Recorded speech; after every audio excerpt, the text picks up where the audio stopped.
Hey, what's up, everyone? Welcome to the club. Pour yourself something strong because we're heading somewhere most people don't come back from. Honestly, I've seen places where maps just flat out lie to you. They show solid ground, but what you get is a grave. Sure, the beaches look gorgeous, but take one wrong step and that's it. Game over. We like to think we run this planet, right? Like Everest, space, no big deal. But there are doors on this earth that stay locked. Places where nature is waging a full-on war to wipe you out. So here are 10 islands where there are no rules, just radiation or poison. If you're dumb enough to buy a ticket, the land itself will finish you off. You ready? Go check your insurance. Although, forget it, insurance won't do you a lick of good out there. Make sure you drop a like on this video and tell us in the comments what city you're tuning in from. It genuinely helps our channel grow. Alright, let's get into it. Story number 1. Queimada Grande. An emerald hell? Or a snake kingdom, where there's literally nowhere safe to put your foot. Picture a scene worthy of the finest seascape painter, or one of those desktop wallpapers you stare at while daydreaming about vacation. We're out in the Atlantic Ocean, just 35 kilometers off the coast of the Brazilian state of São Paulo. The sun here doesn't just shine, it caresses your skin, whispering promises of endless summer. The water surrounding the island has that unreal, deep sapphire shade you only ever see far away from industrial ports. Rising up before us is Queimada Grande. From a distance, this island looks like a lost world straight out of a Conan Doyle novel.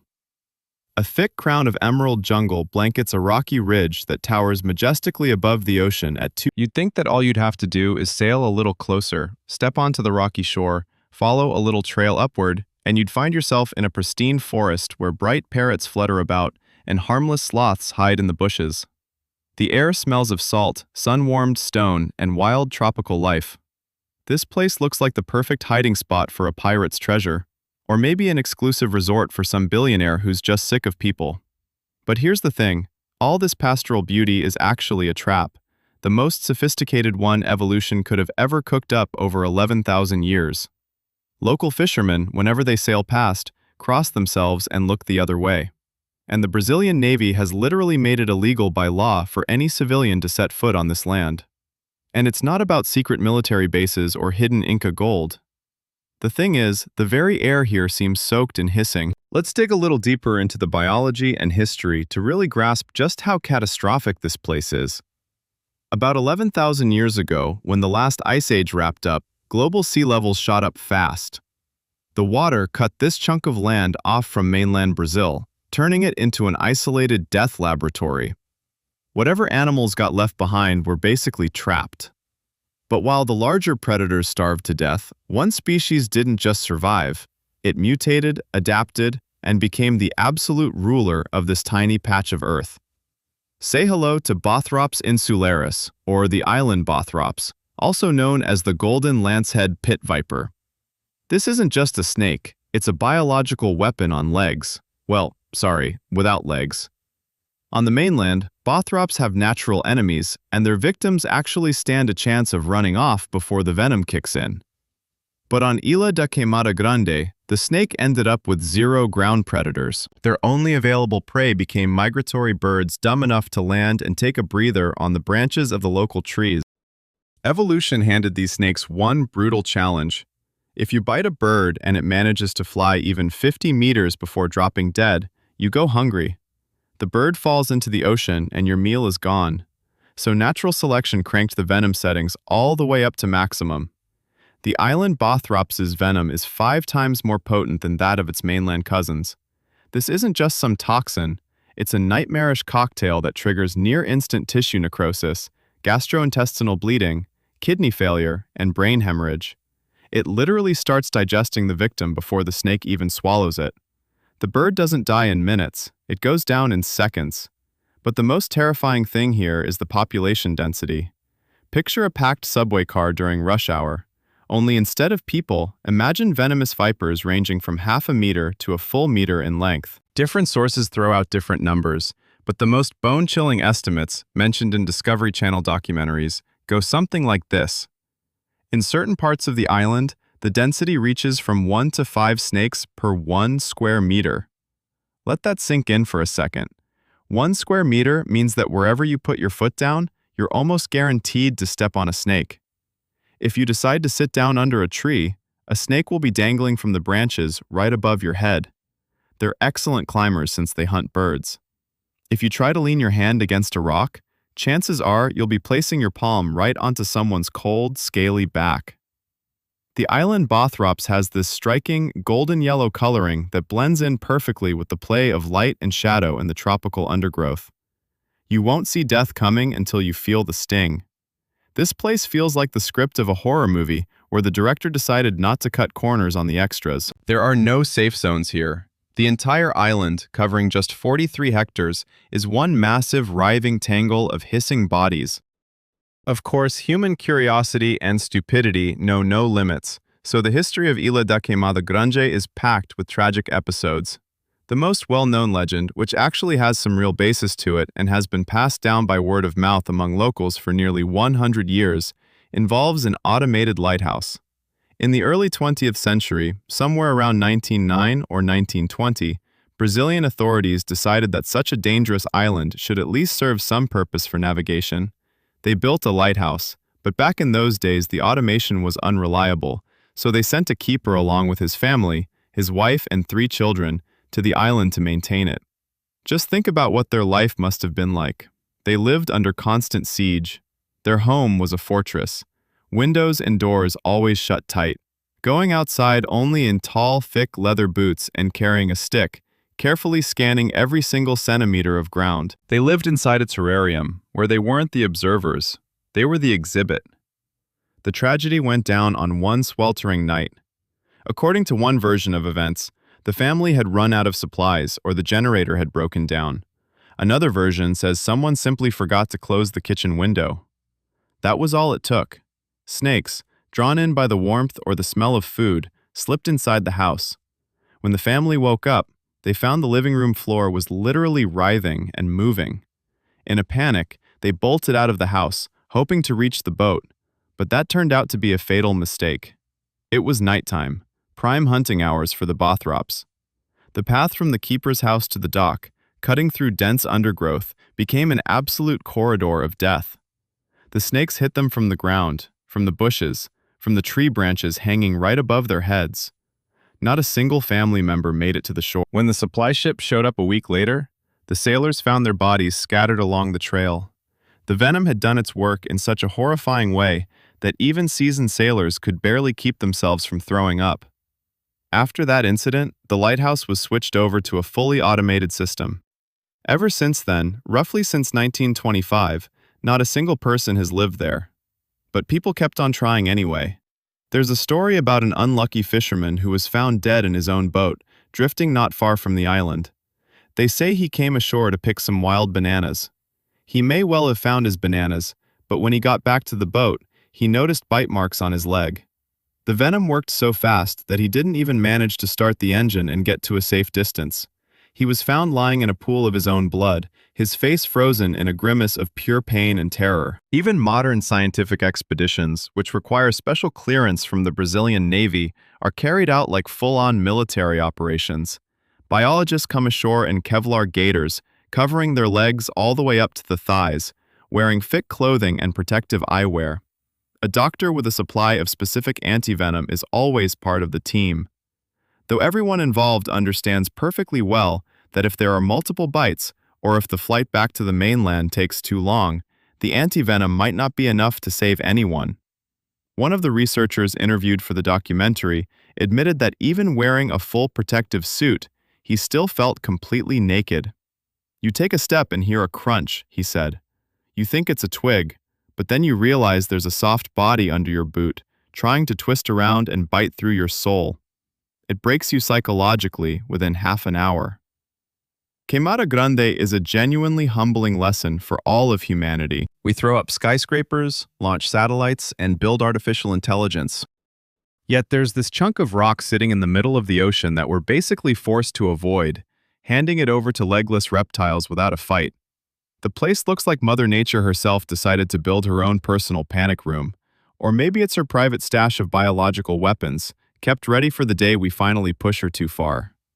The irony is that golden lancehead vipers are actually endangered. Yeah, that's right. These absolute monsters are on the red list, so even if you somehow survive out there and kill a snake purely in self-defense, you could theoretically end up behind bars for poaching, assuming anyone manages to rescue you in time, of course. Snake Island is basically the perfect spot for an introvert who absolutely hates having visitors. Nobody's going to bother you out there, except maybe a couple thousand venomous neighbors who are really into close personal contact. But if you think venomous fangs are the scariest thing this planet has cooked up for us, you are seriously mistaken. A snake you can at least spot, and you can try to fight it off with a stick. But what do you do when death is completely invisible? What if it's just floating in the air, seeping right through your skin without any bite at all, and sticking around forever, quietly tearing apart your DNA? Get your Geiger counters ready. We're heading to the other side of the globe, to a place where picture-perfect lagoons are hiding a nuclear nightmare underneath, and coconut crabs are putting out more radiation than the Chernobyl reactor ever did. Your next stop is going to make you glow with joy in the most literal and terrifying way imaginable. By the way, folks, for those of you who are really curious, I've dropped links to all the original sources in the description. Go check them out, and we keep rolling. Story number 2 is about Bikini Atoll, the beach where your tan goes all the way down to the bone. If you close your eyes and picture the perfect tropical paradise, your imagination will probably paint exactly this place. We're talking about the Pacific Ocean in the Marshall Islands archipelago. This is basically a page straight out of the promo brochure they hand you at the gates of heaven. A turquoise lagoon of such impossible clarity that boats look like they're floating in midair rather than sailing on water. Blindingly white sand, soft as powdered sugar, framed by neat rows of coconut palms swaying lazily in the warm breeze. It's quiet here, it's peaceful here. It makes you want to shed all your worries, your clothes, and just stay forever. The funny thing is, the whole world knows the word bikini, but we don't associate it with geography at all. We think of a tiny women's swimsuit that barely covers anything. French designer Louis Réard, who introduced this scandalous little outfit to the public back in 1946, was a straight-up marketing genius. He named his creation after this atoll, claiming that the effect of a girl showing up in such a swimsuit would be like a nuclear explosion. Oh, how right he was. And how grotesquely cynical that analogy turned out to be, because the real Bikini Atoll has nothing to do with beach fashion or sex appeal. It's about the apocalypse that humanity brought down on one particular corner of Eden. This place is a graveyard, the most beautiful, sun-drenched, and radioactive graveyard on the entire planet. If on Queimada Grande it's evolution that kills you, then here the killer is physics, let loose from its cage by human arrogance. Let's rewind the tape back to the middle of the 20th century. The Cold War was just starting to pick up steam, and the superpowers weren't measuring themselves by the length of their yachts, but by megatons of TNT equivalent. The American military needed a testing ground, remote, isolated, but still reachable by the fleet. Bikini was a perfect fit. The local population, all 167 people, were politely but firmly asked to temporarily leave their homes for the good of all humanity and the end of all wars. The naive islanders believed it, packed up and left, having absolutely no idea that their paradise was about to turn into the doorstep of hell. From 1946 to 1958, the United States of America detonated 23 nuclear devices right there. Just think about that number for a second. 23. But one of them deserves its own special spot in the Hall of Fame of human screw-ups. It went by the codename Castle Bravo. On the 1st of March 1954, scientists were gearing up to set off a thermonuclear bomb. They were smart guys in white lab coats. They had slide rules and the sharpest minds of the era. They calculated that the blast yield would come in at around 6 megatons, but they got it completely wrong. They had failed to account for how isotope lithium-7 would behave, which, as it turned out, also joins the reaction at those absolutely insane temperatures. When the timer hit 0, reality just cracked open. The actual yield came in at 15 megatons. That is 1,000 times more powerful than the bomb dropped on Hiroshima. 1,000 times. The fireball that appeared in that very moment was 7 kilometers across. It was brighter than 1,000 suns, and its light was visible hundreds of kilometers away, making people on neighboring islands genuinely think the end of the world had arrived. The mushroom cloud punched straight through the stratosphere and climbed to 40 kilometers high, while its cap stretched out 100 kilometers wide. This explosion did not just shake the ground, it completely vaporized 3 islands. Just picture it. One second the map showed 3 islands with sand and palm trees, and the next moment there was nothing but emptiness and boiling water. The ocean inside the lagoon literally boiled. The crater left behind by the blast is still visible from space to this day, a massive scar on the face of the planet, 2 kilometers across and over 70 meters deep. But the truly terrifying part came afterwards. Snow-white ash, looking like dirty snow, started falling from the sky. It was calcinated coral mixed with highly radioactive isotopes. It blanketed everything around it in a shroud of death. Today, decades later, Bikini looks deceptively peaceful. The radiation levels in the air here have almost returned to normal. You can actually pull up on a ship, step ashore, and walk around the beach for a couple of hours without any risk of getting radiation sickness right then and there. Some extreme tour operators even bring divers out here. But don't let that fool you. Death hasn't left this place. It's just gone underground, literally. The soil of the island is soaked through with cesium-137. This isotope is a sneaky impersonator of potassium. Plants, those dun little green pumps, can't tell the difference between potassium, which they need to survive, and cesium, which is slowly killing them. Palm roots eagerly soak up radiation from the ground and push it straight into their fruit. And there it is, the most dangerous coconut in the world. It hangs right above your head, plump and full of sweet juice, looking like the very picture of life. But if you crack it open and drink the milk, you're essentially swallowing a dose of liquid radiation. The same goes for breadfruit, pandanus, and pretty much any other plant growing here. You simply cannot eat anything in this place. The local coconut crabs, those massive armored monsters that can snap off a finger with their claws, light up Geiger counters like Christmas trees because they've been feeding on those radioactive coconuts. Have you ever heard of the Japanese fishing vessel Fukuryu Maru No. 5, also known as the Lucky Dragon? It's one of the most chilling stories connected to Bikini. On that fateful morning of March 1st, 1954, the crew was out catching tuna about 150 kilometers from the blast's epicenter. That sounds like a safe enough distance, but the wind had other plans. A few hours after the flash, which the fishermen described as the sun rising in the west, white ash started falling onto the deck. The crew had no idea what it was. They scooped it up with their bare hands. One of them even tasted it. It was salty and had no smell at all. By evening, every single crew member was feeling sick. Their skin began to darken and blister. Hair was falling out in clumps. When they finally made it back to port, the Geiger counters went completely off the charts. The ship's radio operator, Aikichi Kuboyama, died 6 months later in tremendous suffering, becoming the very first human victim of a hydrogen bomb. This tragedy shook Japan so deeply that it inspired filmmakers to create a movie about a monster awakened by nuclear testing. Yeah, that's exactly how Godzilla was born. Bikini is basically Godzilla's birthplace. But hey, let's dive underwater. If the surface looks deceptively calm, the bottom of the lagoon holds what you might call a genuine museum of human madness. This is what people refer to as the Ghost Fleet. The Americans, wanting to test the power of their new weapon, rounded up dozens of captured and decommissioned vessels and herded them into Bikini Lagoon. Battleships, cruisers, destroyers, submarines. They lined them up like toy boats in a bathtub and dropped the bomb. Today, these leviathans rest on the ocean floor. Among them sits the legendary Japanese battleship Nagato, Admiral Yamamoto's flagship, the very bridge from which the order to attack Pearl Harbor was given. Now it lies upside down, a massive steel mountain covered in coral.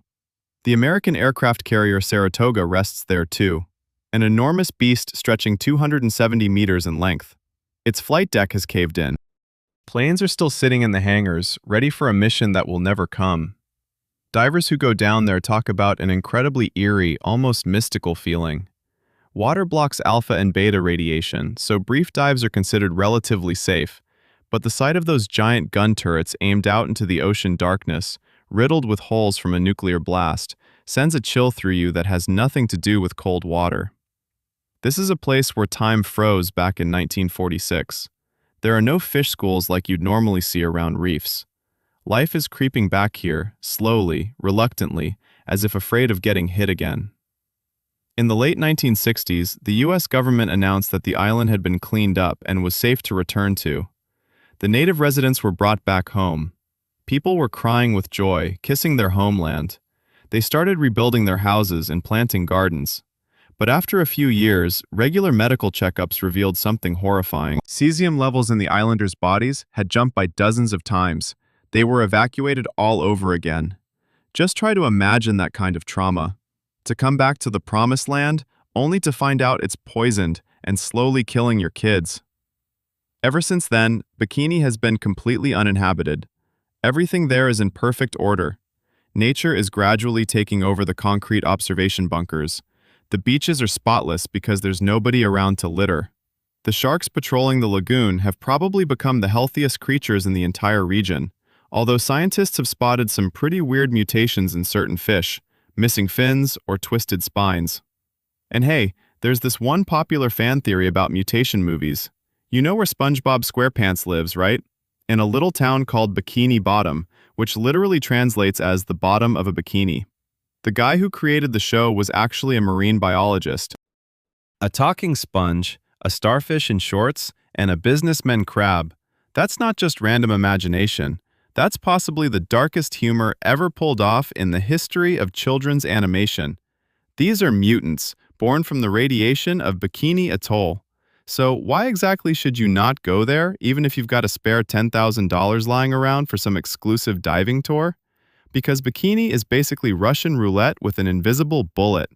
You could spend a whole week there and feel absolutely fine, but just one breath of dust kicked up by the wind, one bite of fish caught in the lagoon, one tiny scratch from a radioactive coral on a sunken ship, and something inside your body starts counting down. Radiation has no smell, no color, no taste. It simply rewrites your genetic code, turning your own cells against you. This place is a monument to how easily we can destroy beauty that we never created in the first place. Bikini Atoll will remain uninhabited for at least several more thousands of years. The half-life of certain isotopes basically guarantees that our great-great-grandchildren will still be giving this place a wide berth. This is the most expensive beach in the world. The price of being here isn't measured in money, it's measured in years of your life. And so, standing at the stern of an imaginary ship and watching the silhouette of this cursed paradise slowly fade into the distance, you realize, sometimes the scariest thing isn't what's trying to eat you. It's what you can't even see. But what if the threat isn't microscopic at all? What if it's massive, ancient, and completely merciless? What if the next island doesn't turn you into radioactive dust, but into a plain old chunk of meat? Get ready to swap your Geiger counters for heavy caliber rifles, though honestly, those probably won't save you either. We're heading to Asia, deep into a mangrove swamp, where in 1945 the deadliest animal massacre in all of human history went down. Your next stop is going to make you terrified of every murky puddle you ever come across. Welcome to the dining hall of the Jurassic period. Story number 3, Ramree Island. The banquet hall of the Jurassic period.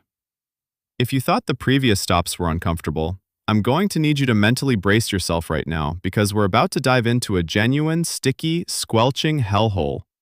Forget white sandy beaches and crystal blue water. Forget any romantic ideas about deserted islands. We're moving to Southeast Asia, off the coast of Myanmar, formerly known as Burma. Right there in the Bay of Bengal sits Ramree Island, and if hell ever opened a branch office on Earth, one that swaps boiling cauldrons for swamps, this would be the location.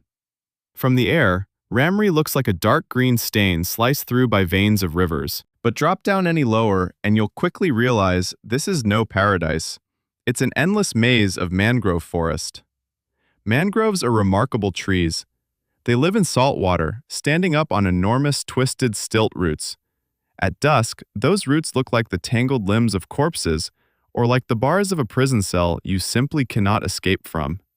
The air is heavy, soaking wet, and hot, like a sauna that nobody bothered to air out for a century. It smells of mud, hydrogen sulfide, and rotting seaweed. It's the smell of life itself, but ancient life, primitive life, life that is utterly alien to human beings. Unlike a nuclear test site or a snake island, the danger here doesn't hide from you. It stares straight at you with an unblinking yellow eye and a vertical pupil. The main resident of these local swamps is the saltwater crocodile. And this, my friends, is absolutely not the crocodile that cries in children's picture books. This is the largest, the most aggressive, and the most perfectly designed reptile on the planet. Let's just take a moment to wrap our heads around the scale here. A fully grown male saltwater crocodile can reach up to 7 meters in length and weigh over a ton. This thing is basically a living dinosaur that survived a meteor strike, ice ages, and entire continents drifting apart. Evolution looked at it 200 million years ago, said, "Yeah, that's perfect," and just stopped making any changes. It has the strongest bite force in the entire animal kingdom. We're talking pressure comparable to what a fully loaded truck puts on the ground. Once those jaws snap shut, you literally cannot pry them open, not even with a crowbar. But the scariest thing about saltwater crocodiles isn't just the raw power, it's their intelligence and patience. These things aren't just swimming around snapping at whatever moves, they actually hunt. They study their prey's routines and schedules. They can lie completely still in murky water for hours, with nothing but their nostrils and eyes poking above the surface, looking for all the world like a harmless floating log. You could be standing just 1 meter away from death and have absolutely no idea, right up until the water explodes into a fountain of spray. This very island became the stage for an event that made it into the Guinness Book of Records under the cold, dry heading of the largest simultaneous crocodile attack on humans. But behind that single line sits a night of such pure terror that even Hollywood screenwriters would probably call it too much. The year was 1945. World War II was winding down, but fierce fighting was still raging across Burma. British forces were running an operation to capture Ramree Island in order to set up an airbase there. The island was being defended by an elite unit of the Imperial Japanese Army, roughly 1,000 soldiers strong. The Japanese fought back hard, but the British, backed by naval and artillery support, started pushing them back. Finding themselves completely surrounded, the Japanese commander made a fateful call. He flat out refused the offer to surrender and ordered his men to retreat to the other side of the island to link up with the main garrison. But the only way there ran straight through 16 kilometers of mangrove swamps. Just try to picture that scene. 1,000 worn-out, wounded, completely exhausted people, loaded down with weapons and gear, are wading waist-deep into thick, soupy mud. The sun is going down, and the swamp is swallowing itself in darkness. A mangrove forest during the day is already a pretty miserable place, but at night, it turns into something straight out of a torture chamber. Massive clouds of malaria-carrying mosquitoes swarm all over the soldiers. Venomous scorpions and spiders keep dropping off branches and right down people's collars. Feet sink deep into thick silt with every single step. Moving forward at all feels like a battle in itself. There's no fresh water anywhere, just salty, brackish slop surrounding them on all sides. But the worst was still coming. The smell of blood from the wounded soldiers, mixed together with sweat and the stench of fear, drifted out across the water. For the creatures that called these swamps home, it was basically a dinner bell, a straight-up invitation to an enormous feast. The crocodiles started moving in. At first, it was just splashing sounds somewhere out in the darkness. Then, every now and then, someone walking at the back of the group would simply vanish beneath the surface without making a single sound. And then the screaming started. Bruce Wright, a British naturalist who took part in that operation and was aboard a boat not far from the mangrove thickets, left behind memories that are genuinely enough to make your blood run cold. He wrote that that night was the single most horrifying thing he experienced throughout the entire war. From the direction of the swamp came a wall of noise that had no equivalent anywhere else on Earth. The crack of rifle shots was completely drowned out by the screams of dying men. And over all of it rose the deep, guttural rumbling of enormous reptiles, and the sound of bones snapping apart. The crocodiles were using their favorite go-to killing move, the death roll. Once a reptile grabs hold of its victim, it starts spinning wildly around its own axis, tearing off chunks of flesh and completely disorienting its prey. In that murky water, in total pitch-black darkness, the soldiers couldn't see the enemy at all.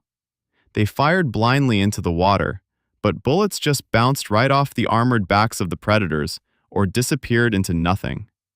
Panic completely overtook the group. People tried desperately to climb up onto the slick, slippery mangrove roots, but the trees couldn't hold their weight and kept snapping, throwing them straight back down into water teeming with predators. Some sank into the mud while trying to run. Others simply lost their minds from sheer terror. The lanterns were cutting through the darkness, pulling out flashes of red from hundreds of pairs of eyes that had completely surrounded the people in a tight ring.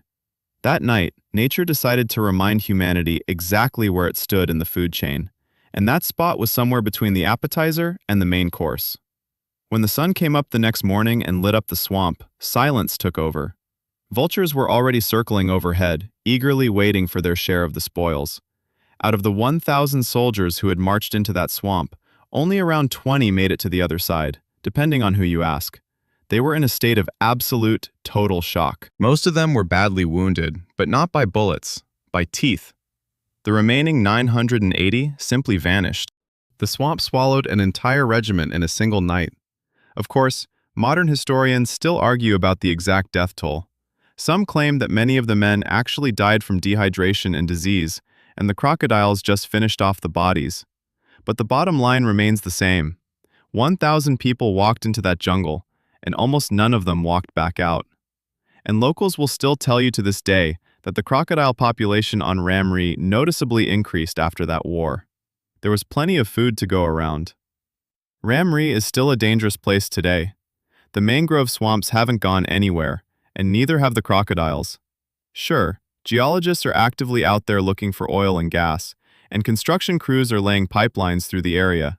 But venturing into the wild parts of that island is absolutely not recommended. No sane guide is going to take you for a stroll along the trails where, back in 1945, the dinner of the century took place. This place is a perfect reminder that we humans are nothing more than soft, slow bags of protein with no claws and no armor. Our strength lies in technology and distance. The moment you lose that distance and end up in a predator's natural environment, you lose. On Ram Ri Island, nature isn't just brutal, it's efficient. There's no room for sentimentality here. If you fall into the water, your money won't save you, your status won't save you, and your social media follower count definitely won't save you. You'll simply be converted into energy for an ancient ecosystem. There's a dark irony in the fact that the deadliest weapon of that night wasn't cooked up in some secret lab. It hatched from eggs in warm mud. People came to that island with rifles, ready to kill other people, but ran straight into a landlord who doesn't care about flags or ranks. So if someone ever pitches you an eco-tour through Myanmar's untouched mangrove forests, politely pass. Or at the very least, make sure your boat is big enough and its sides are lined with steel, because something is moving through the murky waters of Ram Ri, and it's always hungry. But now, let's drag ourselves out of that sticky nightmare, scrape the mud off our boots, and keep moving. We're leaving the swamp behind to face a completely different kind of threat. The next island on our list is probably the only place on Earth where time has literally frozen in the Stone Age. No mutants, no radiation, no dinosaurs. Just people. But these people will welcome you even less warmly than Ram Ri's crocodiles. If a crocodile wants to eat you because that's pure instinct, the folks we're about to meet will kill you on ideological grounds. Get ready for a trip 60,000 years back in time. We're headed to North Sentinel Island, and we'd better not forget our body armor, because arrows fly straight there, and nobody on that island has ever heard the word hospitality. Story number 4, North Sentinel Island. A time machine with a poisoned tip. If the previous island, Ram Ri, was a trip back to the age of dinosaurs, then right now we're making a leap into a totally different era. Picture having the ability to hit an undo button on all of human civilization, wiping out the internet, antibiotics, gunpowder, the wheel, and even the knowledge of how to make fire. We're heading into the Bay of Bengal, into the Andaman Islands archipelago. Here, in turquoise waters that look like every travel agent's fantasy, sits North Sentinel Island. From the decks of ships that wisely keep themselves 5 kilometers from shore, this place looks like a lost paradise. The island's area is roughly the same as Manhattan, about 60 square kilometers of thick, lush tropical forest, wrapped in a ring of blindingly white beach and a coral reef that shields the lagoon from ocean waves. You'd think it's the perfect spot to throw up a 5-star hotel, line up some sun loungers, and sell umbrella cocktails for $20 a pop. But there's one tiny little problem. The locals don't just dislike tourists. They cancel your visa with 6-foot bows before you even manage to step out of the boat. This place is the strictest sanctuary of human wilderness on the planet. This is where the Sentinelese live, a tribe that has been in complete isolation from the rest of the world for around 60,000 years. Just let that number sink in. 60,000 years. While your ancestors were just leaving Africa and nervously starting to explore Europe, the ancestors of the Sentinelese had already come here, settled down, and shut the door behind them. They have no idea what agriculture is. They don't know that the Ice Age ended. As far as they're concerned, the Roman Empire never rose or fell. Columbus never sailed anywhere, and world wars simply never happened. Their entire world ends at the waterline. Everything beyond it is hostile outer space, full of demons and iron shells. The danger here is one of a kind. It's not just a risk of getting killed, it's the risk of triggering a genocide. The Sentinelese live in such profound isolation that their immune systems have never encountered a single modern virus. A common cold, chickenpox, or even a harmless runny nose that you'd bring along would hit them like a plague, capable of wiping out the entire tribe within a couple of weeks. That's exactly why the Indian government has officially banned anyone from coming within 5 nautical miles of the island. This isn't just a law, it's a biological security cordon. We are essentially walking biological weapons to them, and they are a deadly kinetic threat to us. Let's take a look at the track record of those who tried to disturb their peace. The stories of contact attempts with the Sentinelese read like dispatches straight from a battle. Back in the 10th century, Marco Polo, who was lucky enough to sail past these parts without stopping, wrote in his diaries, "The people of these islands are a cruel and bloodthirsty breed, who devour anyone they manage to catch." Sure, old Marco probably stretched the truth a bit about the cannibalism just to make the story more colorful, but he definitely got the general vibe right. You are not welcome here. In 1974, a National Geographic film crew showed up to this place. They wanted to shoot a documentary called Man in Search of Man. Naive romantics. The director was hoping to win over the natives with gifts. The boat pulled up to the shore, and the crew left some offerings on the sand: a live pig, a set of aluminum cookware, and a children's doll. The reaction from the locals was instant and crystal clear. They immediately stabbed the pig and the doll with spears and buried them in the sand like evil spirits. They took the red cookware with obvious excitement, but smashed the green pieces. Apparently, they have their own ideas about interior design. But the most interesting part came afterward, when the director tried to signal his peaceful intentions through gestures. A warrior burst out of the jungle and fired an arrow. It went straight into the director's thigh. While the poor documentarian was being dragged back into the boat, that same warrior stood on the shore, laughing and squatting in a victory pose. He was probably the most straightforward film critic in history. Your movie is garbage, and so are you. An even more disturbing story went down in August of 1981. A cargo ship called the Primrose, which was hauling chicken feed from Bangladesh to Australia, got caught in a storm and ran aground right on the coral reef of North Sentinel. The crew of 28 people were initially relieved to spot land, but that relief quickly turned to horror when they looked through their binoculars at dawn. Dozens of small, completely dark-skinned, naked people carrying spears and bows were gathering on the beach. They started building rafts to reach the ship. The captain of the Primrose sent a panicked radio message to Hong Kong. "Savages armed with spears and bows are preparing to board us. We have no way to defend ourselves. Requesting urgent evacuation or a weapons drop." Picture the sheer absurdity of this situation. The crew of a modern steel cargo ship was terrified of being attacked by people straight out of the Stone Age. The sailors grabbed signal flare guns and axes, bracing themselves for what might be their last stand. Luckily, a powerful storm kept the natives' light canoes from pushing through the surf. After about a week, a helicopter came and evacuated the whole crew. The wreck of the Primrose still sits on those reefs to this day, perfectly visible on Google Earth satellite maps, standing there like a monument to the clash of two completely different civilizations. The islanders, for their part, stripped some of the ship for its metal, and now, unfortunately, they've got arrowheads made from high-quality ship steel. We basically armed them against ourselves.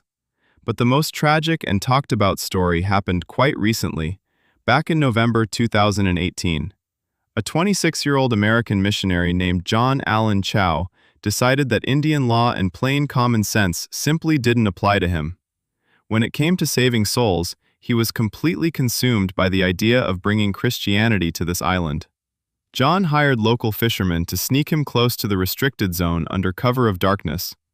He waded ashore with a waterproof Bible in his hands, shouting out, "My name is John. I love you and Jesus loves you." What he got in return was an arrow straight into that Bible.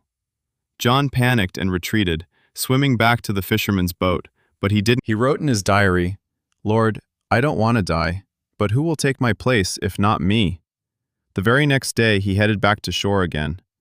Through their binoculars, the fishermen watched as the islanders looped a rope around his neck and dragged his body across the sand. It was a death that absolutely everyone had seen coming except John himself.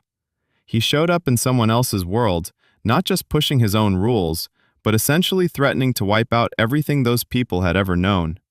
The Sentinelese weren't simply defending their land. They were protecting their entire universe from what must have looked like an alien invasion. John Allen Chow's body was never recovered. Any attempt to land and retrieve his remains would have triggered a fresh bloodbath, with both special forces and the islanders themselves losing their lives. He stayed there forever, becoming part of the very sand of that island he had been so desperate to change. After the devastating 2004 tsunami, the Indian government sent out a helicopter to check whether the tribe had made it through alive. The pilot fully expected to find bodies. Instead, what he saw was a warrior bursting out of the jungle and firing arrows straight at the iron bird. The Sentinelese had survived. They'd picked up on the tsunami coming by watching how the animals were behaving and headed for higher ground way before the wave ever hit. While modern tourists at nearby Thai resorts were filming the retreating ocean on their cameras and dying by the thousands, these so-called savages drew on ancient knowledge and got out in time. North Sentinel Island is basically a mirror we're too scared to look into. We're used to thinking that every corner of the planet belongs to us by default, that we can just buy a ticket, show up, snap a selfie, and head home. But this island gives us a hard. It's a place where money means nothing. Your social status doesn't matter one bit, and technology loses out to raw instinct. The real irony here is that it's actually our so-called civilization that makes us leave them alone. If we were acting like conquistadors from 500 years ago, we'd have wiped them off the map already. But today, we protect their right to kill us if we get too close. That's the paradox of humanism for you. To save them, we have to let them stay dangerous. The Sentinelese are probably the freest people walking the earth right now. They don't pay taxes, they don't sit in traffic, they have absolutely no idea what social media depression even feels like. Their lives are brutal and short, but those lives belong entirely to them. The island is wrapped in an invisible force field made of our fear and our respect. And if you ever find yourself out in the waters of the Andaman Sea and spot that green blanket of jungle rising above the blue water in the distance, remember, that's not just some island. That's a locked room in the dormitory of planet Earth with a Do Not Disturb sign hanging on the door, and the person inside is sleeping with a loaded bow right under their pillow. Now let's go ahead and leave these proud people to their stone age. It's time for us to move on. We're leaving the warm tropics behind and heading north into the cold and gray waters that wash the shores of Europe. The next island on our list won't kill you with an arrow or feed you to a crocodile. It'll kill you with something far more insidious. This is a place where the Earth itself was cursed by science for decades to come. Welcome to the island that the British government tried to scrub clean with hundreds of tons of formaldehyde, Yet the shadow of death still hangs over its heather moorlands. Get your gas masks and biohazard suits ready. We're heading to Scotland. Story number 5. Grunard, the island of the cursed wool, or a Scottish picnic with a taste of apocalypse. We're leaving the stuffy tropics behind and moving into a rugged, melancholic, and breathtakingly beautiful land. Welcome to Scotland. Picture a landscape that makes you want to write poetry or sip aged whiskey while staring into a fireplace. We're at Grunard Bay on the northwestern coast of the Highlands. The air here practically rings with clarity and coolness. It smells of salt, wet stone, and heather. Low leaden clouds snag the mountain peaks, and the water in the bay carries that deep, dark, steel-like shade you only ever see in northern seas. Right in the middle of this harsh idyll sits a small oval-shaped island, Grunard. From the mainland shore, just 1 kilometer away, it looks like the perfect spot for solitude. Green hills covered in thick grass, rocky outcrops where waves crash with a roar. You'd think fairies from old legends should be living here, or at the very least, hermit monks seeking enlightenment in the silence. The place is so picturesque you can almost hear the sound of bagpipes carried on the wind. Tourists driving along the coastline in their cars often pull over to snap a panoramic shot of this peaceful little patch of land. What they don't realize is that for nearly half a century, this green paradise was one of the most deadly places on the entire planet. So deadly, in fact, that even the seagulls seemed to avoid landing on its rocks. For long decades, on Admiralty maps, this island was circled with a thick red line, and on the shore there were ominous signs reading, "Landing is prohibited. Danger of biological contamination." Grunard is a monument to human fear and scientific unprincipledness. This is the place where British gentlemen in tweed jackets decided to turn nature into a weapon of mass destruction, and they pulled it off way too well. The threat here doesn't run around, doesn't bite, and it's microscopic, invisible, and practically immortal. Its name is Bacillus anthracis, or, simply put, anthrax. Unlike viruses that die without a host, anthrax spores are biological time capsules. They can sit in the soil for decades, centuries, just waiting for their moment. Cold, heat, and drought mean nothing to them. They simply sleep. But the moment you breathe in dust containing these spores, or scratch your hand on a contaminated rock, the mechanism kicks in. Once they get into a warm and moist organism, the spores wake up, shed the protective coating, and start multiplying like crazy, releasing toxins that destroy blood vessels and cause tissue necrosis. But the anthrax on Grunard Island isn't the ordinary kind that farmers occasionally pick up. What they tested here was a special combat strain called Volum 14. German cows would have eaten those flatbreads, got infected, and died. Then, the meat from those contaminated animals would have ended up on people's plates, triggering a massive epidemic and a famine that would have brought the Reich to its knees. But before setting that hellish conveyor belt in motion, the weapon needed to be tested. They needed a testing ground, isolated, uninhabited, and windy. The unfortunate Grunard drew the short straw. In the summer of 1942, the silence of the Scottish coastline was shattered by the roar of military trucks and boats. Scientists from the secret Porton laboratory bought the island from its owner for a laughably small sum of £500 sterling. The seller probably had no idea he was selling his land to the devil himself. The first volunteers were brought onto the island, a herd of 60 or 80 sheep, depending on which account you believe. The animals were tied down at various spots across the island so they couldn't escape the approaching cloud of. Then small bombs packed with a brown suspension containing billions of spores were mounted on special rigs. The explosion was quiet, just a pop, a little puff of dust that the wind immediately caught and carried away. The brown haze slowly crept down the hillsides, wrapping itself around the unsuspecting sheep that were peacefully chewing grass. Scientists watched through binoculars from the deck of a boat, positioned on the upwind side, dressed in protective suits that made them look like something out of a sci-fi movie. The results exceeded even the most horrifying expectations.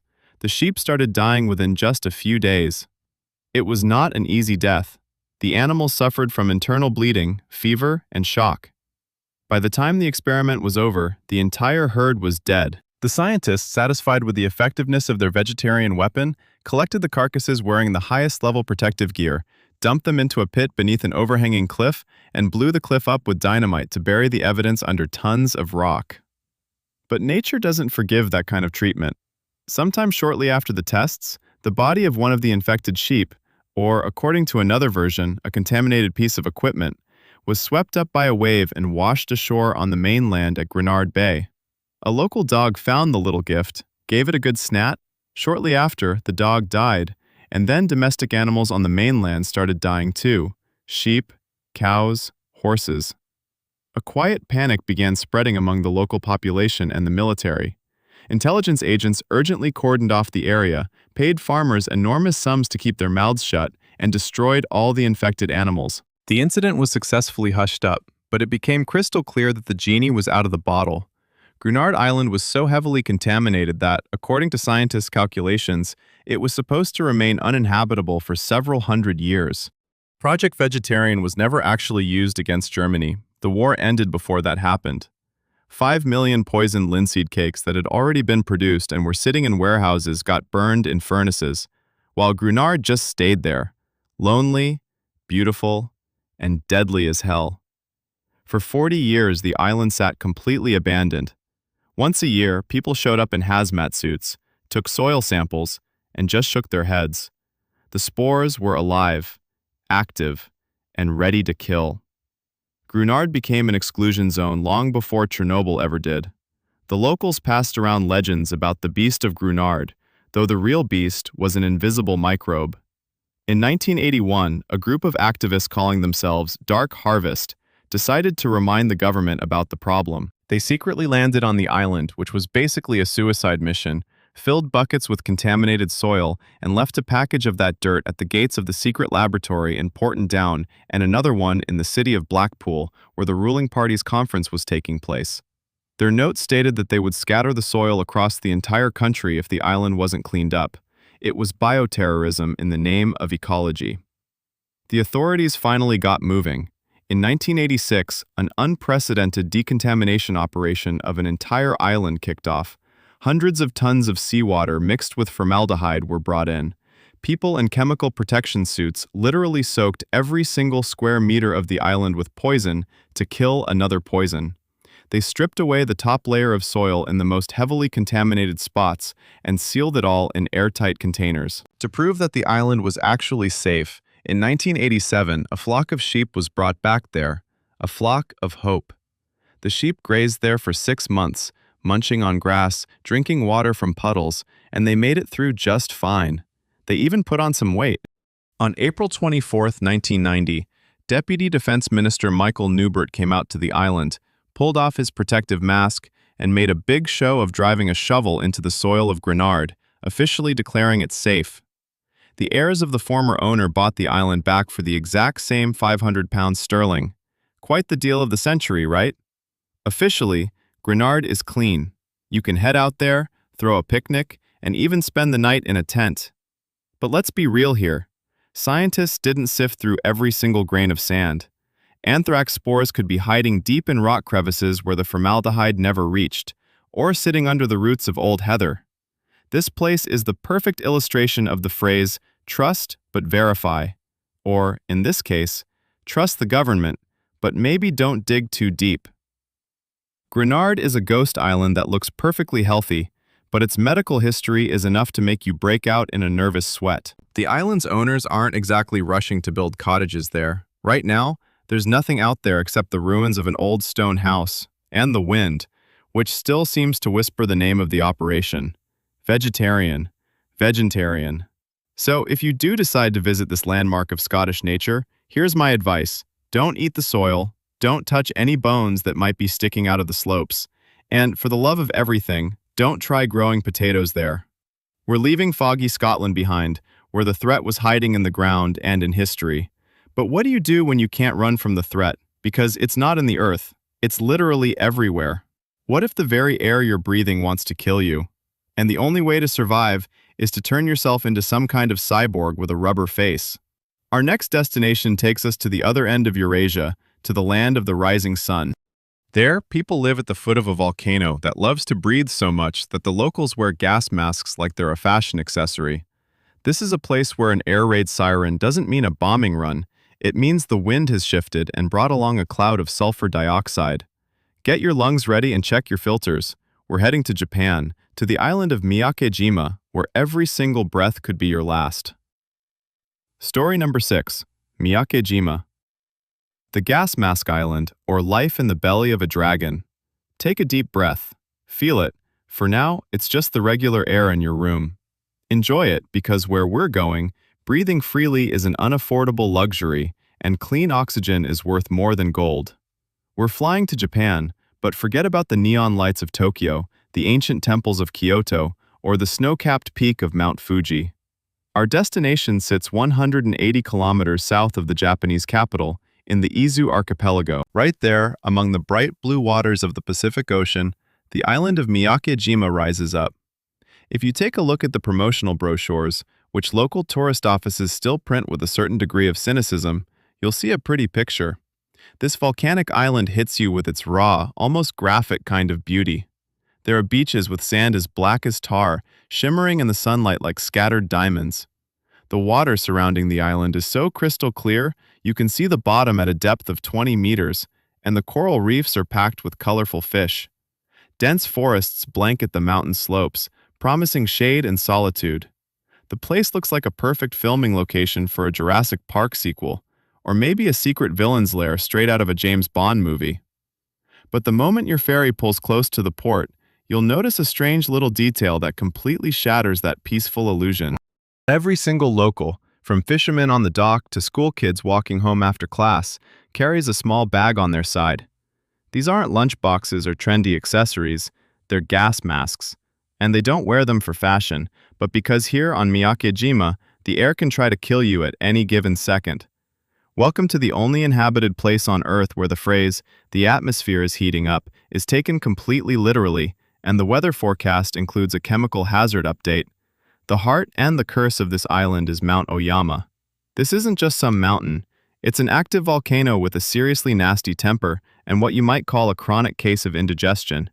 And while regular volcanoes scare us with lava flows that you can, with a decent bit of luck, actually outrun, Oyama plays a completely different game. It wages chemical warfare.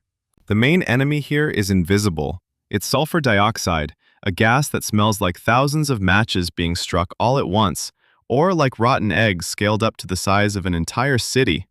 But the smell is honestly the least of your worries. Sulfur dioxide is a sneaky, nasty substance. When it comes into contact with the moisture on the mucous membranes of your eyes, nose, and lungs, it converts into sulfurous acid. Picture taking a breath and feeling your lungs start burning from the inside out. Your eyes water so badly you can't see a thing. Your throat tightens into a spasm, and every single cough tears through your chest. High concentrations of this gas can trigger pulmonary edema and kill you within just a few minutes. And this gas constantly seeps out of the depths of Mount Oyama. Miyake-jima Island is essentially one giant open-air gas chamber. The intensity of the emissions shifts depending on the volcano's mood and which way the wind is blowing. One day you could be strolling along the beach enjoying the sea breeze, and the next, the wind changes direction and an invisible toxic cloud descends over the entire town. That's exactly why life here feels like something straight out of a high-tech dystopia. The whole island is absolutely packed with gas sensor detectors. They're everywhere. On utility poles, on school buildings, hospitals, shops. These silent sentinels sniff the air around the clock, 24 hours a day. The moment sulfur dioxide concentration crosses the safe threshold, the warning system kicks in. And this isn't just some ordinary siren. It's a sound that gets right into your bones. Loudspeakers mounted on every corner start wailing, and special illuminated display boards light up in alarming colors. Yellow light means get ready. Red light means put your mask on and find shelter immediately. Life on the island has essentially become one never-ending game of musical chairs. Instead of grabbing a chair when the music stops, you've got to pull a rubber mask over your face before your lungs turn into a chemical burn.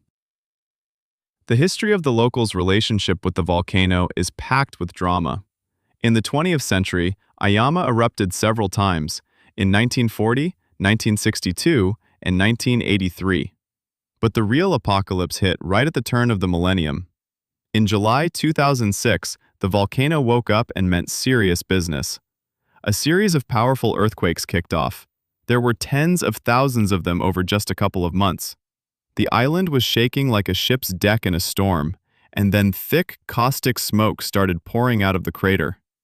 The concentration of toxic gases hit critical levels. Living on the island became physically impossible.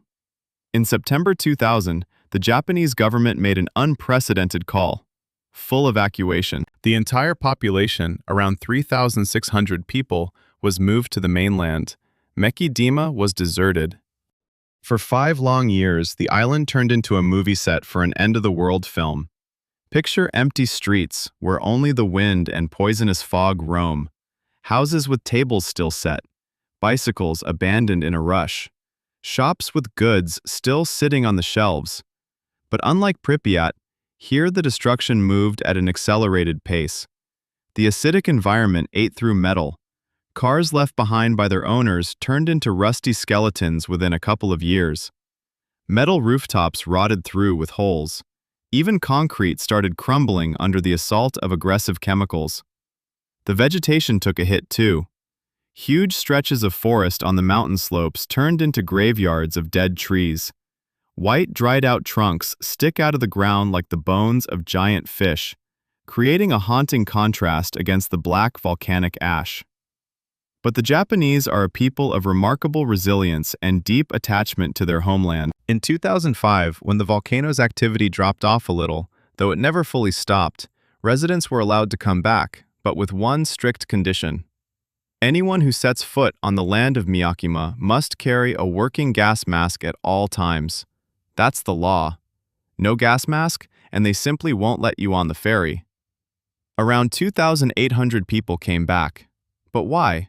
What made them trade the safety of Tokyo for a life on top of a powder keg, or, more accurately, a sulfur keg?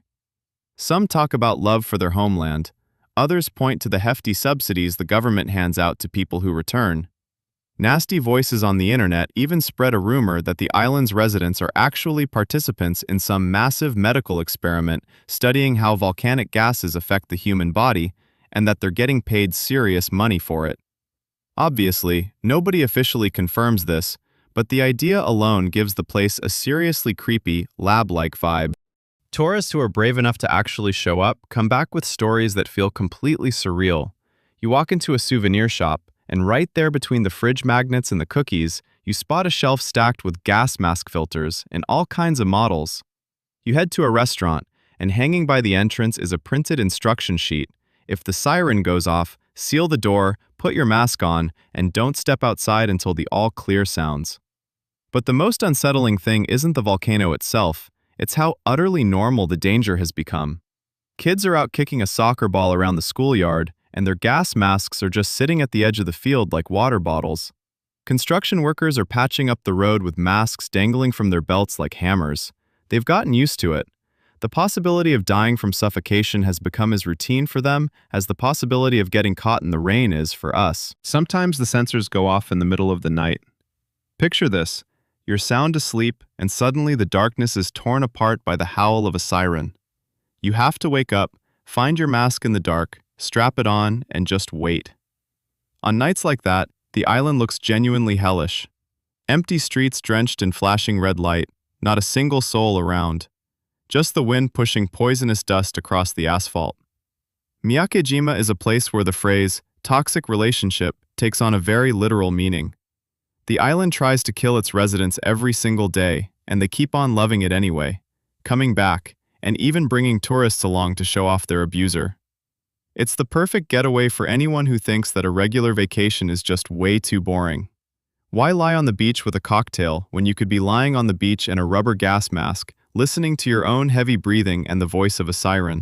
Here you'll feel like you're the main character of the video game Stalker, only without the mutants and artifacts, but with a very real health risk. And on top of that, this place is home to the strangest wedding photos in the world.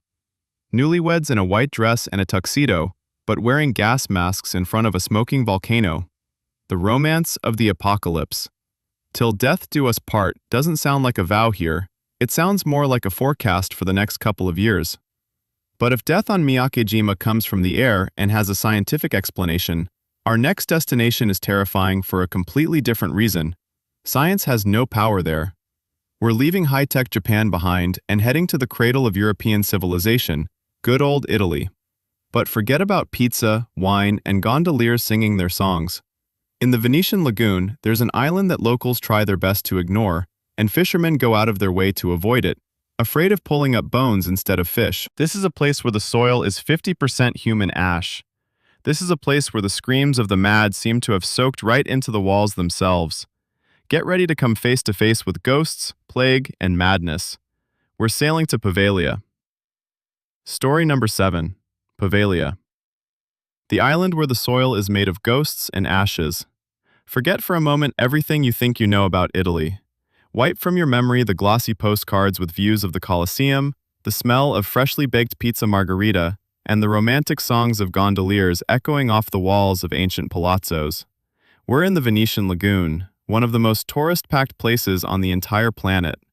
Millions of couples in love come here every year to swear their eternal devotion to each other on the Rialto Bridge.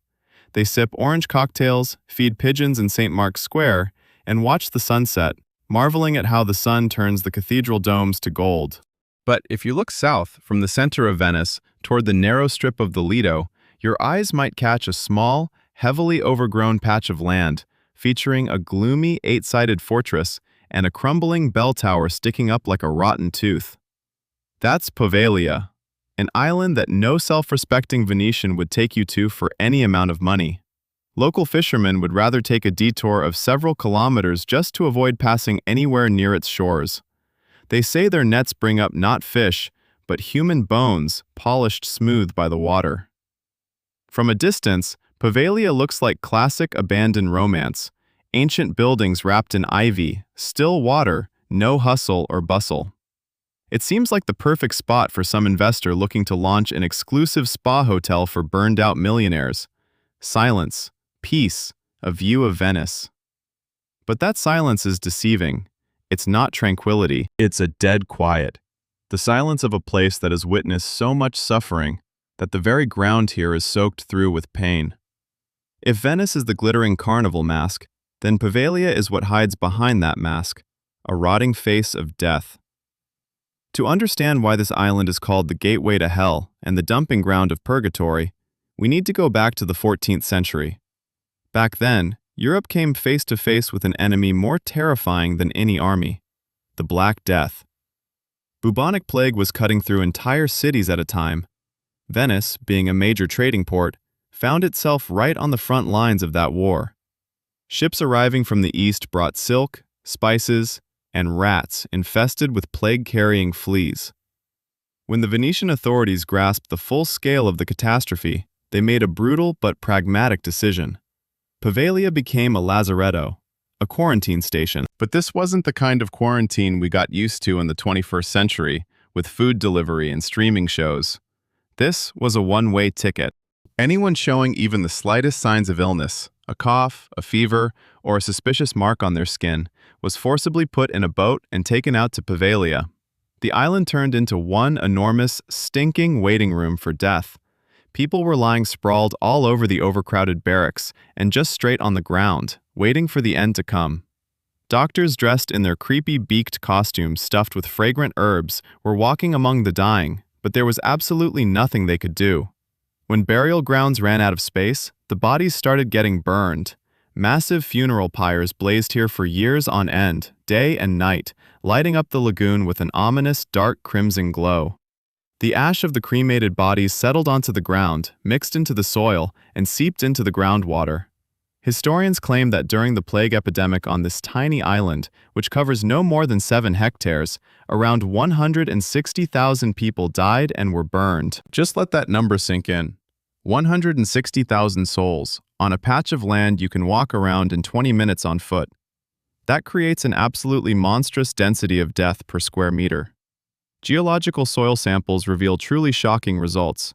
The top layer of earth on Poveglia is 50% human ash, and that's not some kind of metaphor. Walking around the island, you are literally treading on the remains of thousands of people. The crunching sound under your feet isn't dry branches, it's calcified fragments of history. You'd think it couldn't possibly get any worse, But the 20th century proved that humanity always has fresh ideas stored up for manufacturing nightmares. In 1922, on an island that is essentially one giant mass grave, someone decided to open a psychiatric facility for the mentally ill.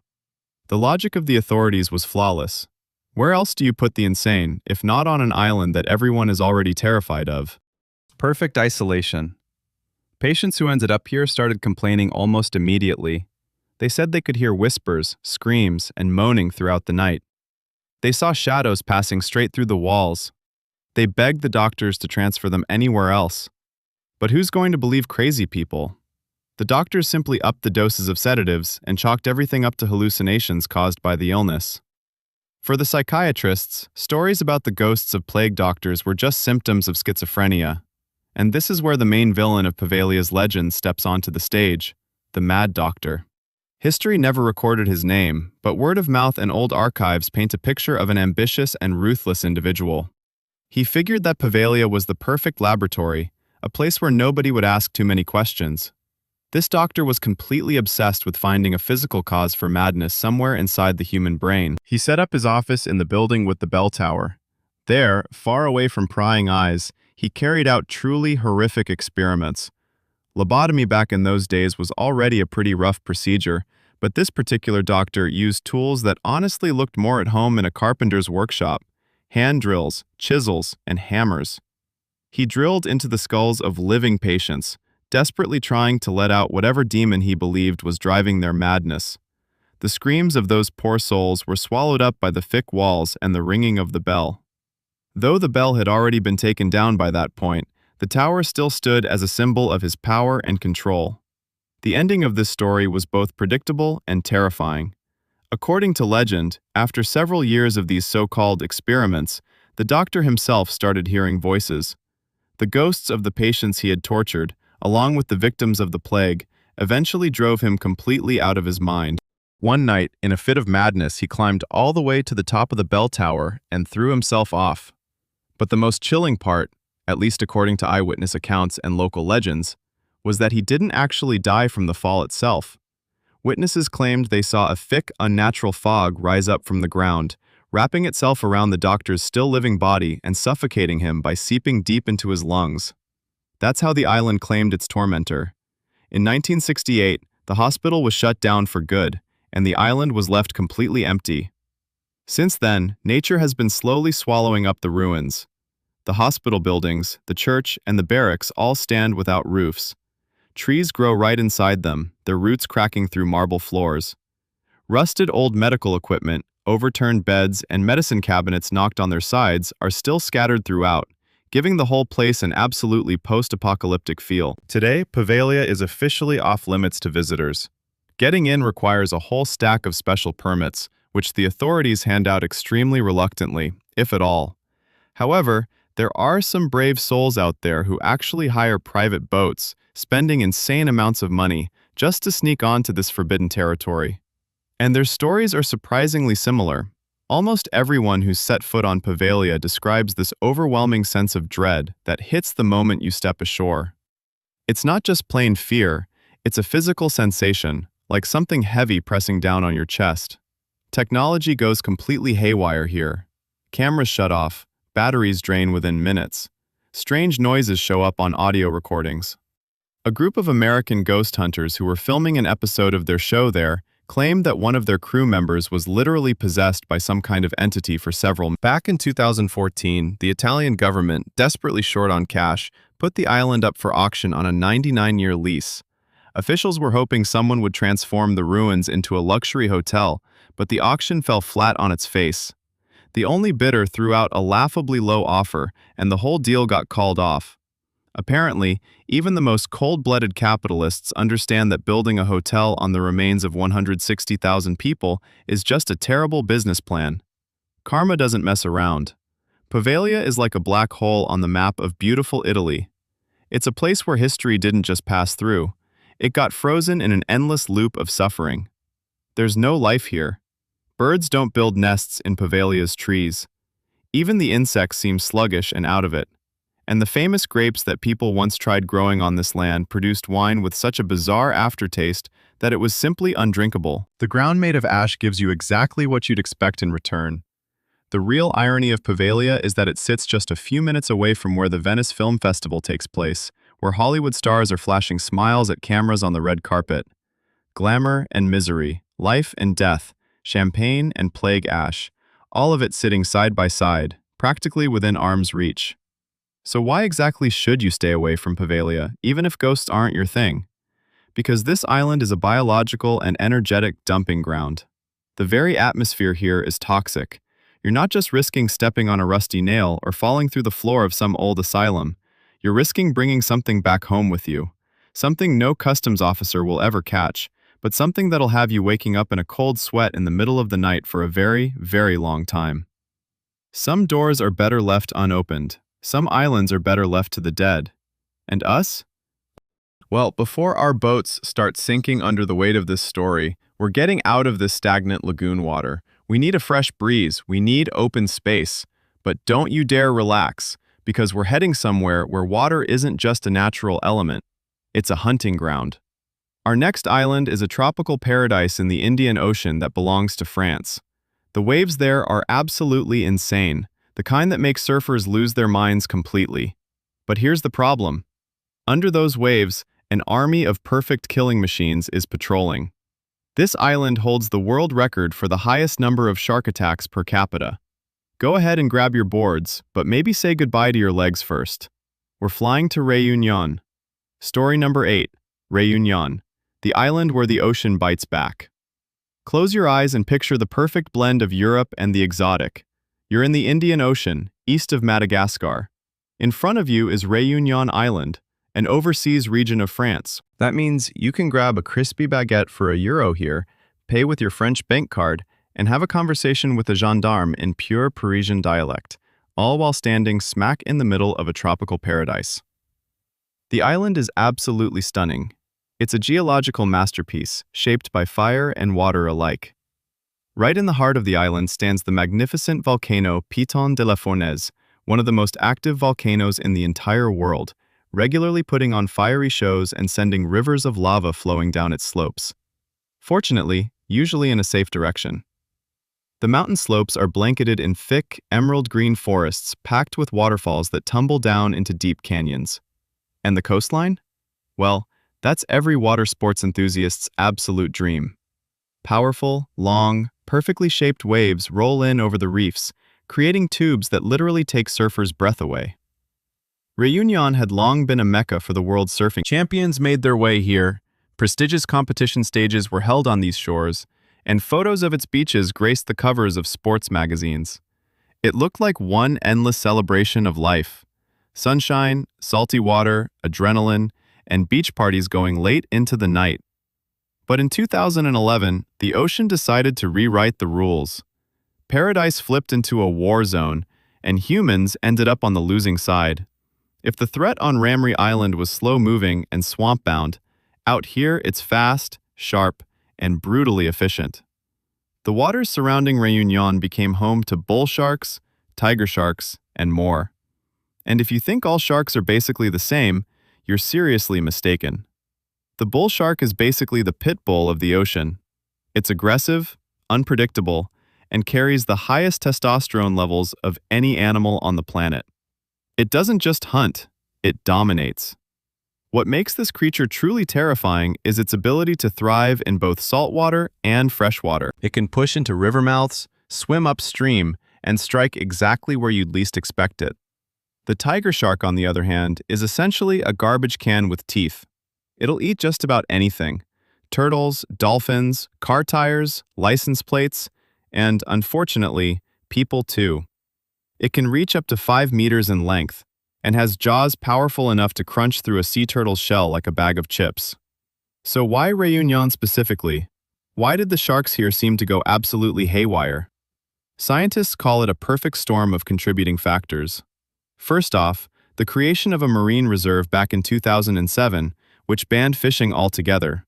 That caused fish populations to boom, essentially setting a dinner table for predators. Second, the murky river runoff following tropical downpours. exactly the kind of conditions bull sharks love. Third, there were likely shifts in the ecosystem driven by human activity. The sharks figured out that nearshore waters offered easy pickings, strange creatures splashing around on the surface, clinging to slabs of plastic. Since 2011, Réunion has seen more than 20 attacks, with roughly half of them proving fatal. For such a tiny island, these are absolutely horrifying numbers. This is what made Réunion the most dangerous place on the planet when it comes to shark attacks per capita. Things got so bad that back in 2013, the authorities made an unprecedented call. They officially banned swimming and surfing along most of the coastline. Just picture it. You're living on a tropical island, completely surrounded by water, but you're not allowed to step into it, or you're facing a fine and possibly death. The ocean turned into a forbidden zone, but bans don't always get in the way of passion. 13-year-old Elio Canestri was a rising star in the surfing world. He knew the ocean like the back of his hand. That particular morning, the water was crystal clear and the waves were absolutely perfect. Elio decided to break the rules, figuring that his experience and careful approach would keep him safe. He was only 15 meters from the shore, in a spot that had always been considered safe. The attack came out of nowhere. The shark grabbed the boy and launched him into the air. All of this happened right in front of his friends. Lifeguards pulled him out of the water almost immediately, but his injuries were simply incompatible with life. The entire island was plunged into grief. People came to the shore and wrote Elio's name in the sand, tossing flowers into the very water that had taken him away. Another incident involved a French tourist who had come here for his honeymoon. He simply decided to go for a swim with a mask, not far from the beach while his wife was sunbathing on the sand. A few minutes later, she heard screaming and watched as the water turned red. The shark attacked him. There was no saving him. The honeymoon ended with a funeral. The most chilling thing about all these stories is how sudden it all is. Sharks around Réunion don't circle their victims, showing their fin to some ominous background music. They strike from below, coming up vertically like a torpedo. A surfer sitting on their board only catches a shadow for a split second before the impact. There's basically no time to react at all. One surfer who managed to survive described how a shark bit off his arm and part of his leg. He only made it because a wave carried him to shore, and his friends were quick enough to use a leash rope from a surfboard as a tourniquet. I looked down and saw there was no water, just blood. That's what he said in an interview. These days, he sticks to swimming in pools and advocates for protective nets to be put in place. Réunion today is an island of contradictions. The tourism industry is doing its best to pull people in with mountains and volcanoes, carefully dodging the whole topic of beach holidays. The beaches that used to be packed are now completely empty, with red shark warning flags planted along the shore. Locals call it the shark crisis with a kind of bitter humor. The authorities have spent millions of euros on shark nets, drone surveillance, and even smart buoys with sonar systems designed to warn people when predators are getting close. But nature always seems to find a way around the defenses. The nets tear apart during storms, holes open up, and the predators slip right through. The real irony is that humans, who are used to running the whole planet, are totally cornered here. We can send people into space, but we can't safely take a dip at a French resort. The ocean surrounding Réunion has taken back what belongs to it. It's no longer a swimming pool for tourists. It's wild territory where we're just visitors, and uninvited ones at that. If you show up on Réunion, they'll point you towards safe lagoons, these tiny pockets of water tucked behind coral reefs, waist deep at most. It feels like splashing around in a kiddie pool while a magnificent and deadly ocean rages just a few feet away. It's both humiliating and awe-inspiring at the same time. We leave this beautiful island, where the water itself has become the enemy, and head onward. Our next stop brings us back to the theme of human stupidity colliding with the forces of nature. We're flying to the Soviet Union, or rather, what's left of it in the very heart of Central Asia. Out there, in the middle of a drying sea, sits an island that no longer appears on maps as an island. Yet it left behind a legacy capable of wiping out humanity far faster than any shark ever could. This is the place where secret laboratories were used to create chimeras. This is the biological Chernobyl that people kept quiet about for way too long. Get yourself the most reliable hazmat suits you can possibly find. We're heading to Vozroždenia Island. Story number 9. Vozroždenia Island. the biological Chernobyl sitting right in the middle of a dead desert. If you thought the previous islands were scary, go ahead and forget everything you've read up until now. Sharks, snakes, and even ghosts are basically bedtime stories for kids compared to what human genius managed to cook up on this little patch of land. We're making our way to the very heart of Central Asia, right on the border between Uzbekistan and Kazakhstan. Here, among scorching sands and salt flats, sits a place with probably the most ironic name in the entire history of geography. Возрождение Island. The word Возрождение makes you think of life, hope, Renaissance. But this island really should have been called Extinction Island. Or, if we're being completely straight with you, the Apocalypse Burial Ground. This place looks like a set for the darkest post-apocalyptic film you could ever dream up. Picture a sun-scorched desert, where summer temperatures climb up to 50 degrees in the shade, and there's basically no shade anywhere. The landscape isn't decorated with palm trees, but with rusty skeletons of massive ships stuck deep in the sand. This is the graveyard of the Aral Sea, a sea that humans straight up destroyed just to water cotton fields. The water disappeared, leaving behind nothing but a barren, salty wasteland. And right in the middle of all that dead silence stand the ruins of a secret ghost town called Kontubek. Back in Soviet times, this place simply didn't exist on any maps. People who worked here had to sign non-disclosure agreements, and breaking them was punishable by firing squad. Officially, it was supposedly a holiday resort, or maybe a fish processing plant. In reality, this was Aralsk 7, the largest biological weapons testing site in the entire world. This is exactly where the brightest minds of the Soviet Union, locked away inside sterile laboratories, were trying to create the perfect killers. They weren't working with metal or gunpowder. They were working with the very fabric of life itself. They took the most terrifying diseases known to humanity and figured out how to make them even more terrifying. Anthrax, bubonic plague, tularemia, brucellosis, typhus, smallpox. This was the usual assortment on the local menu. But the scientists weren't satisfied with natural strains. They were dabbling in genetic engineering long before it hit the mainstream. Whispers circulated, partly confirmed by defectors to the West, that they were trying to create a chimera here, a virus that combined the deadliness of smallpox with the contagiousness of influenza, a virus for which there would be no vaccines or cures, a virus capable of clearing a continent of its population in a couple of months.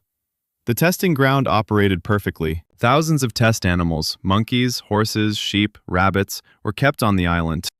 Cages holding these doomed creatures were taken out into the steppe, then a plane would fly overhead, dispersing a barely visible aerosol cloud. Scientists in top-level biohazard suits would watch through binoculars to see how quickly the animals would start to die. And they died quickly, agonizingly, and in 100% numbers. The most terrifying secret of Возрождение Island isn't its laboratories, but its mass graves. In 1988, as the Soviet Union was already fracturing and international relations were warming up, the military received orders to urgently dispose of its anthrax stockpiles. In the city of Sverdlovsk, now Yekaterinburg, hundreds of tons of combat spores were stored. They needed to be hidden, and fast. The dangerous cargo was loaded into special tanks with bleach, brought to Возрождение Island, and poured into enormous pits, then covered with sand. The military believed the bleach would kill the spores. They were wrong. Anthrax is the ultimate survivor. The spores simply covered themselves with a protective shell and went dormant. Today, Возрождение Island likely holds the largest anthrax burial site on the planet. Columns of living matter, capable of annihilating the population of a large country, lie beneath a thin layer of sand that is constantly being blown away by the winds. The containers that transported the poison rusted and leaked a long time ago. The poison is seeping into the soil. The island's history is packed with tragic stories of invisible death breaking loose. One of the most well-known incidents went down in the summer of 1971. A research vessel called Lev Berg sailed way too close to the island. The weather was dead calm, but then a light breeze picked up from the direction of the testing ground. Nobody from the ship actually set foot on shore.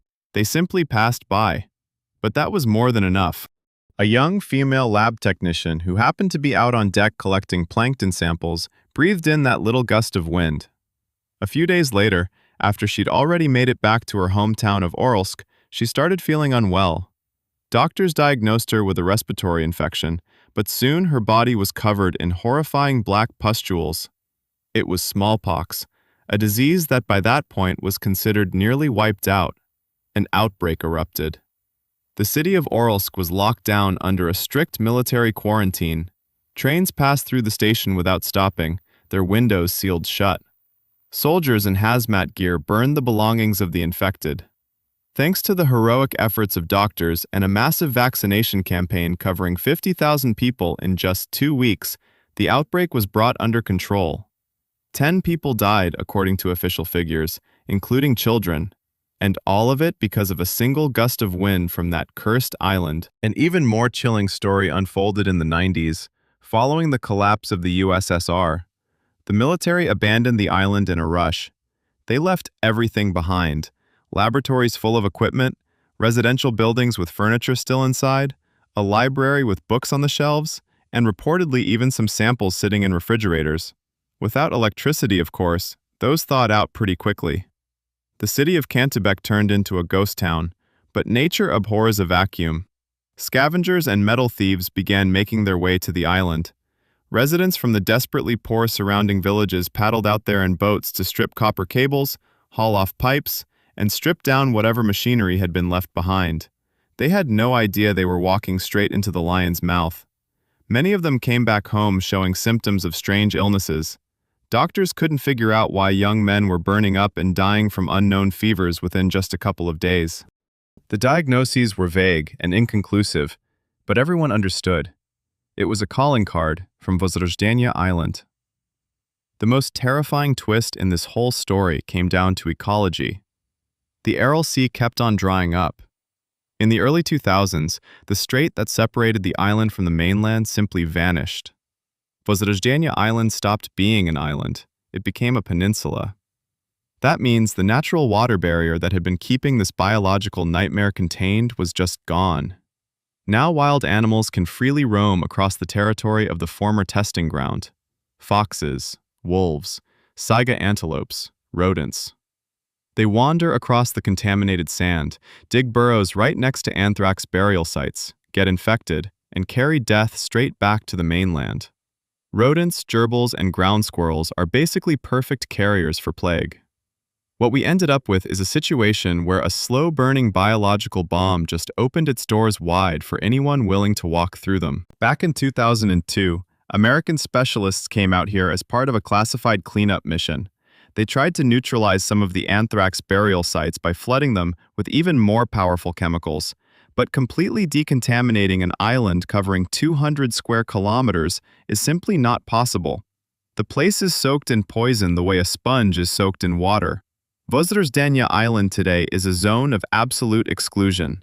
It looks like humanity vanished 100 years ago. Empty window frames of 5-story apartment blocks stare out over a salty wasteland. In school classrooms, Soviet textbooks still sit on desks buried under thick layers of toxic dust.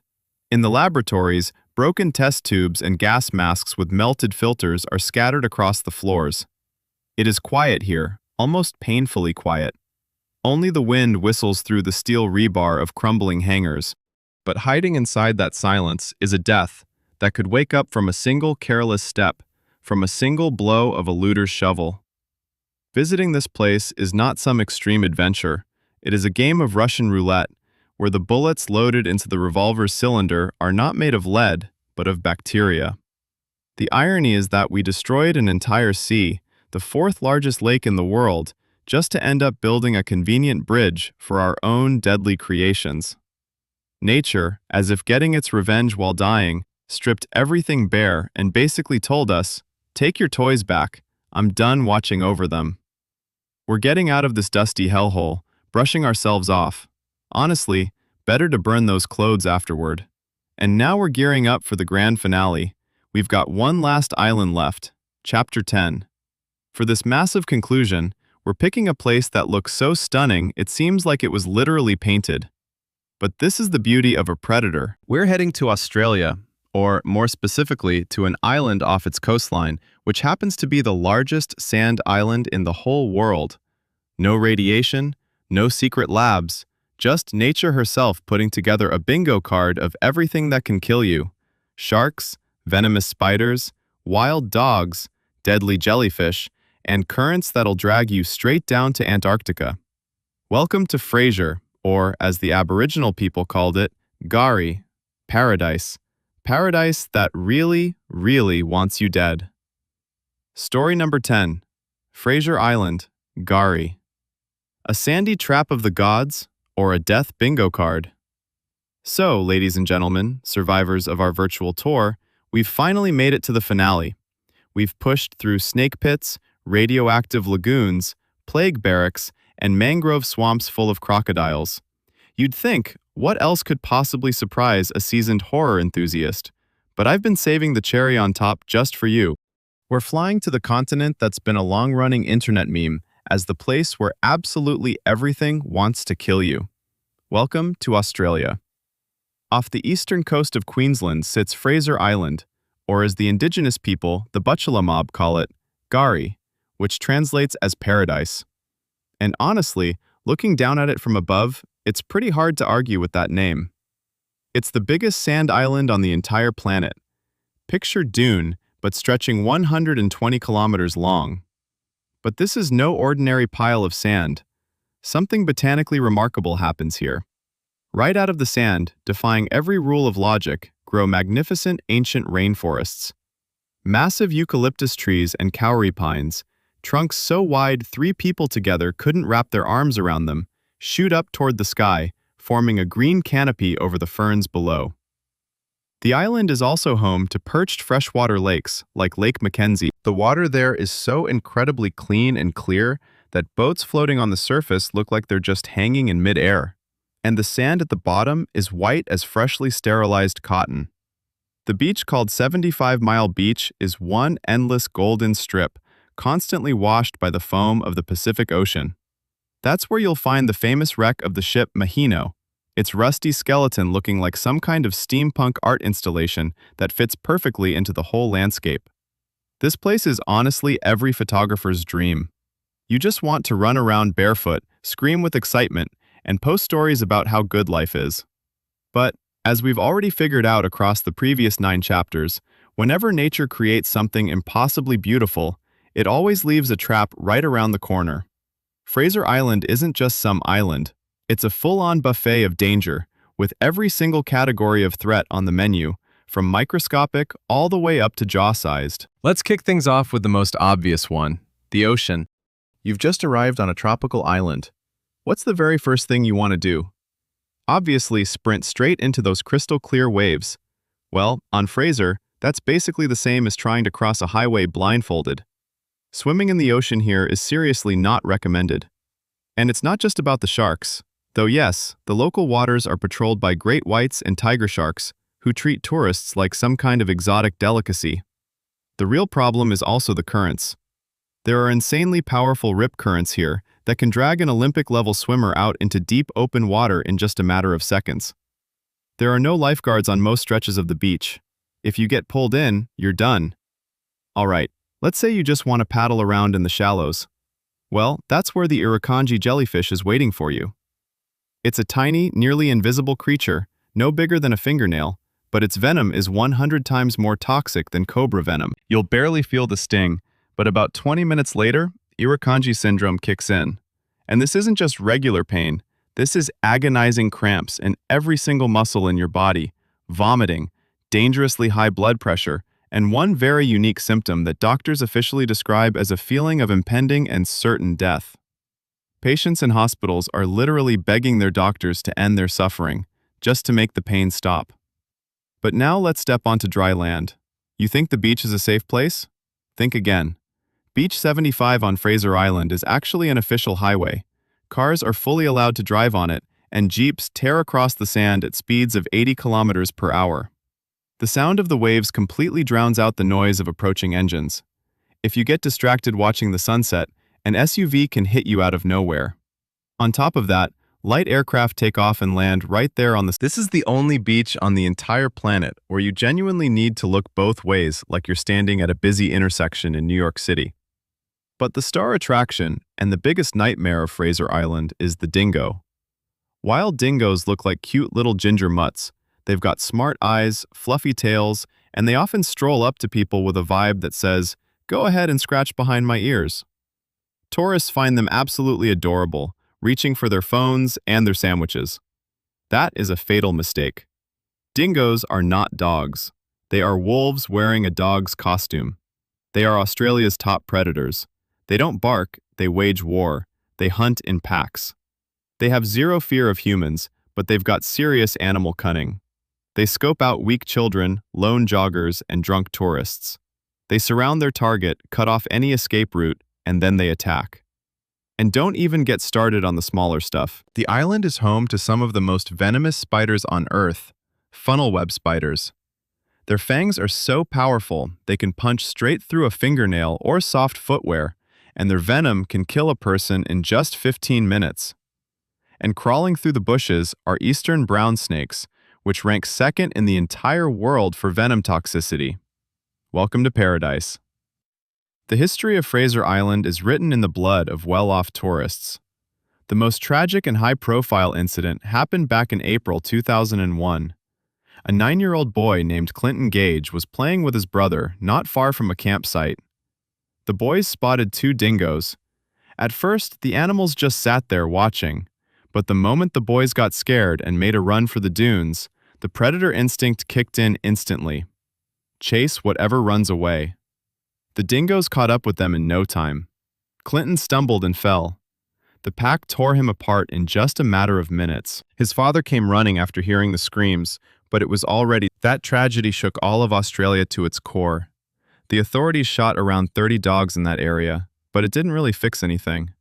Dingoes are basically the owners of this island, and they have zero intention of giving that up.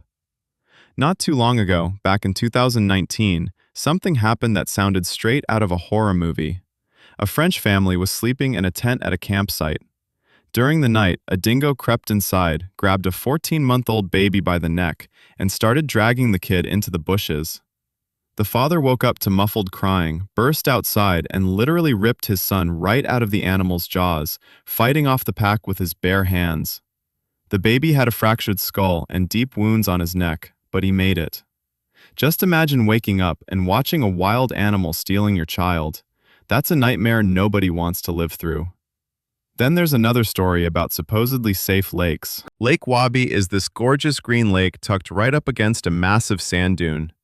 Tourists love running down the slope and launching themselves straight into the water, but what they forget is that the depth changes dramatically, and the sand beneath the surface is hard as concrete. Dozens of people every single year end up breaking their spines and necks there, spending the rest of their lives disabled. Air ambulances fly to Fraser Island like it's a regular bus route, constantly airlifting people who've been broken, bitten, or stung. And the ocean? The ocean takes its share on a regular basis. Back in 2020, a 36-year-old man decided to go spearfishing near Cape Indian Head. It's a stunning spot, a rocky cliff where you can watch whales and turtles swimming below. But that particular day, there was a great white shark in the water. It attacked the man, biting him on the leg. Luckily, his friends were nearby and managed to pull him out. A doctor and a nurse, who just happened to be on the beach that day, stepped in and gave him first aid. But the whole situation is a pretty clear reminder that out there, you're basically food. Car accidents are their own chapter in the island's tragedy book. Inexperienced drivers rent Jeeps without having a clue how to handle driving on sand. They pick up speed, drop a wheel into soft sand, or get hit by a wave during high tide, and the vehicle flips. Back in 2009, a group of 4 tourists died instantly when their Jeep rolled over on the beach. One second you're looking at paradise, and the next it's a twisted wreck of metal. Fraser Island is basically a place of pure cognitive dissonance.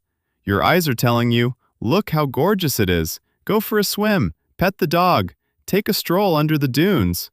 But your brain, assuming you actually have one, should be screaming, don't move, stay away from the water, don't make eye contact with the dog, and honestly, just lock yourself in the car. This is the only UNESCO World Heritage Site on the entire planet where signs saying, Warning, deadly danger show up more often than trash cans. Australians joke that if you make it off Fraser alive, you're basically ready for the zombie apocalypse. It's the perfect testing ground for your luck. If you come back with nothing but a sunburn, consider yourself a winner against death itself. Well, my friends, we did it. We swam, crawled, and ran, mostly in a total panic, across 10 of the most dangerous islands on our planet. We saw snakes hanging from trees in Brazil. We breathed in nuclear ash at Bikini Atoll. We heard the crunch of bones and crocodile jaws on Ramree. We dodged arrows on Sentinel. We walked through anthrax spores in Scotland and Uzbekistan.